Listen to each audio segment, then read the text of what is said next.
सुशांत सिंह राजपूत के father mister के सिंह ने मेडिकल काउंसिल ऑफ इंडिया के आगे डॉक्टर सूजन वॉकर के अगेंस्ट एक कंप्लेंट फाइल की है। साइकियाट्रिस्ट सूजन वॉकर के अगेंस्ट मिसकंडक्ट के चलते ये कंप्लेंट फाइल की गई है क्योंकि उन्होंने सुशांत सिंह राजपूत की मेंटल इलनेस की डिटेल्स डिस्क्लोज की थी। उनके अगेंस्ट ये कंप्लेंट फाइल की गई है under regulation 8.2 of Indian medical council professional conduct etiquettes and ethics regulation 2002। Sushant के फैमिली लॉयर ने भी एक और प्रेस कॉन्फ्रेंस रखी जिसमें विकास सिंह ने कहा कि बांद्रा पुलिस स्टेशन रिया का सेकंड होम है और जो बांद्रा पुलिस स्टेशन में एफआईआर रजिस्टर हुई है वो सुप्रीम कोर्ट के ऑर्डर्स का वायलेशन करती है। देखिए इनका ये प्रेस कॉन्फ्रेंस। दर्ज किया है मुंबई पुलिस में, वो एफआईआर मेरे सामने अभी रखा गया, मैंने भी उस एफआईआर को देखा है। पहली बात तो ये लग रहा है कि मुंबई पुलिस का बांद्रा पुलिस स्टेशन रिया का सेकंड होम जैसा है, उनका दूसरा घर है। वो हर छोटे छोटे मौके पे भाग के वहां जाती हैं, वहां शरण लेती हैं जैसे कि कोई अपने घर में शरण लेता है। दूसरी बात, जो बांद्रा पुलिस ने एफआईआर दर्ज की है वो बिल्कुल बेबुनियादी है, बिल्कुल इलीगल है और सुप्रीम कोर्ट के ऑर्डर की अवहेलना है। सुप्रीम कोर्ट ने जो एफआईआर दर्ज करने की लिबर्टी दी थी वो सिर्फ उस लिबर्टी उसके बारे में दी थी जो उनका इंक्वेस्ट प्रोसीडिंग चल रहा था, जो उनका इन्वेस्टिगेशन चल रहा था, जो भी 174 की प्रोसीडिंग उन्होंने स्टार्ट की थी। अगर उस प्रोसीडिंग के दौरान कोई कॉग्निजेबल ऑफेंस अगर उनको नजर आता तो एफआईआर दर्ज करके वो उसको भी सीबीआई को भेजने का उनका उत्तरदायित्व था। सुप्रीम कोर्ट ने कभी भी ये लिबर्टी अक्यूज को नहीं दी थी कि वो एक एफआईआर दर्ज करें, क्योंकि इस तरह का एफआईआर दर्ज होना सुप्रीम कोर्ट के पहले कई जजमेंट में, खास करके टीटी एंथनी के जजमेंट में बाध्य है। एक बार जब एक एफआईआर दर्ज हो जाती है एक इंसिडेंट के मामले में, तो उसके बाद कोई भी स्टेटमेंट अगर आपको देना है तो 162 में उसी एफआईआर के अंदर आप दे सकते हैं। रिया चक्रवर्ती जो इस एफआईआर के माध्यम से कहना चाह रही है वो सीबीआई को अपने स्टेटमेंट में दे सकती थी और सीबीआई उस स्टेटमेंट को अगर समझता कि हाँ इसमें कोई अहमियत है या इसमें कोई तथ्य है तो उसको सीबीआई अपने चार्जशीट में उसको कंसिडर करता और कंसिडर करके उसको उस पर एक्शन ले सकता था। जो दूसरा एफआईआर जो इन्होंने दर्ज करवा दिया है वो सुप्रीम कोर्ट के ऑर्डर में बिल्कुल मान्य नहीं है, सुप्रीम कोर्ट के पुराने जजमेंट में मान्य नहीं है, टीटी एंथनी में मान्य नहीं है और ये डायरेक्ट एक अवहेलना है सुप्रीम कोर्ट के जजमेंट की। तीसरी बात कि सुप्रीम कोर्ट का एक और जजमेंट है जो डॉक्टरों के खिलाफ एफआईआर दर्ज करने से मना करता है, जो कहता है कि डॉक्टर के खिलाफ कभी भी अगर एफआईआर होगा तो बिना एक मेडिकल टीम का गठन किए हुए कोई एफआईआर दर्ज नहीं हो सकता। और इस केस में बांद्रा पुलिस ने कोई मेडिकल टीम का गठन नहीं किया है ये देखने के लिए कि जो डॉक्टर ने प्रिस्क्रिप्शन दिया या नहीं दिया या उसमें जो भी एलिगेशन है डॉक्टर के खिलाफ वो एफआईआर के अंतर्गत आ सकते हैं नहीं आ सकते हैं। चौथी बात, एफआईआर दर्ज करने में जैसे कि मुंबई पुलिस ने आईपीसी के और एनडीपीएस के सेक्शनों को भर दिया है, जैसे लगता है कि उनको बस एक खाना पूर्ति करनी थी, रिया को पुलिस स्टेशन से खुश करके भेजना था और इसीलिए बिना सोचे समझे, बिना देखे कि उसमें से कोई भी ऑफेंस जो उनकी कथित है उस कथित में ऑफेंस होता है कि नहीं होता है वो भी बिना देखे हुए एक एफआईआर लिख डाली है।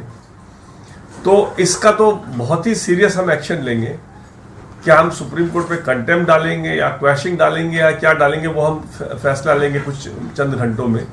लेकिन इस मामले को एक बहुत ही सीरियस तरीके से ये देख करके कि ये एक सुप्रीम कोर्ट के जो ओवरऑल डायरेक्शन है उसका ये उल्लंघन है और जो लिबर्टी मुंबई पुलिस को दी गई थी अपने इन्वेस्टिगेशन के अंतर्गत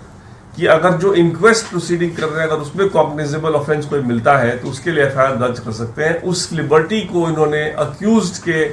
कहने पे एक एफआईआर दर्ज करने को अलाउ कर दिया है,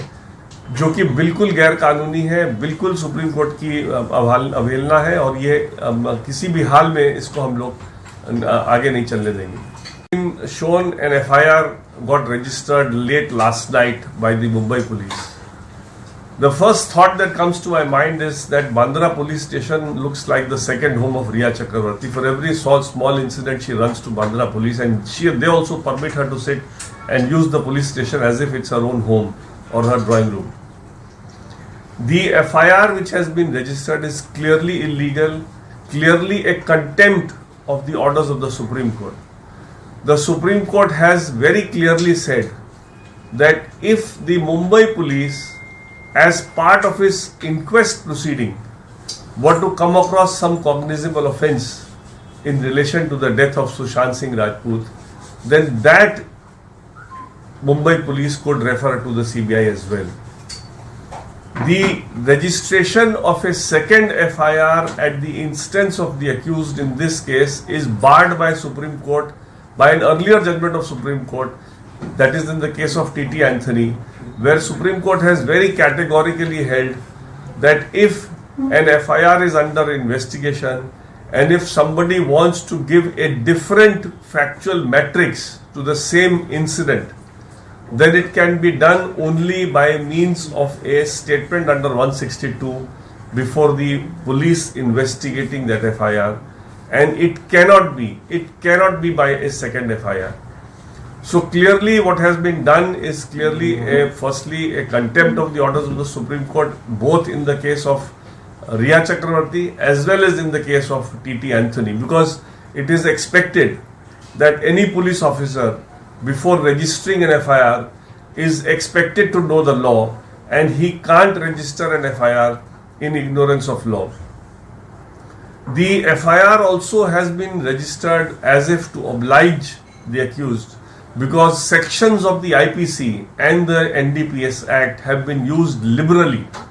without even looking into the contents of the complaint made by Riya Chakravarti as to whether any of those offences are made out or not. So this whole attempt appears to be somehow to help the accused and to deflect the investigation into a direction so as to ensure that the accused gets some benefit in this whole saga, that is in the death of Sushant Singh Rajput. Even otherwise, this FIR is completely without jurisdiction, because Supreme Court in the Jacob Matthew case has held that before an FIR can be registered against a medical professional, a medical team has to be constituted to find out whether any medical negligence is involved or not in this case, or any criminality is involved or not by the medical professional. And in this case, this FIR has been registered without constituting that medical board. So on three counts, firstly Jacob Matthew, secondly T.T. Anthony, and thirdly the spirit of the judgment in Riya Chakravarti's case, this FIR is clearly a contempt of the Supreme Court orders, and we will take very strong action to ensure that the accused does not succeed in deflecting the trial into a direction just to save herself and to ensure that the law doesn't take its full course as far as the offence committed by the accused is concerned. This is a very serious case where not only the CBI but also the NDPS as well as the ED authorities are investigating a very serious offence. And in spite of all these three agencies investigating this very incident, which is the death of late Sushant Singh Rajput, this kind of FIR being registered by Mumbai police is an affront to the investigation, to the Supreme Court. And we will take appropriate steps, whether it be filing contempt petition or whether filing quashing petition, we will decide very soon.